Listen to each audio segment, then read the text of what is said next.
Let's get into this, which I think is so vital for guys. We have to understand that when we're entering into this process, the first 2 months are going to be brutal. We're going to be thinking things that we haven't thought.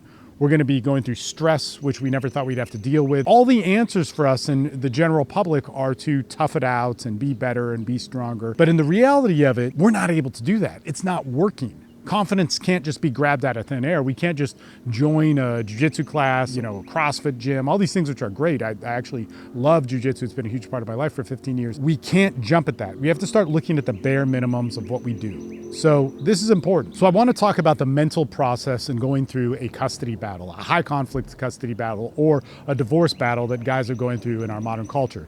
And sadly, we don't have enough about this. And I want to talk about the different phases in it. I want to talk about how this syncs up with the legal battle, about how men are victimized in our culture if we look to the wrong solution in this and what it's going to do to us, and how I see men from running groups for the last 18 years, working with guys on hardcore problems on divorce and custody, not just giving them cheap advice and they follow it, but actually working with them from the beginning all the way to them rebuilding their lives, winning their court cases and winning their court cases. This happens in my groups, and then moving into how they're going to rebuild their lives. What I see from that, because it's very different from the general advice that we get. So what I want to start out with is in the phases of this process of what you have to do. And just to be clear, I think it is paramount for guys in our modern culture to learn about not only the psychological challenges that you're going to have in this, but also the legal challenges and how to dominate in them both. How to learn what you need to learn and get around the groups that can do that, which is my very job and what I do my best out here for you.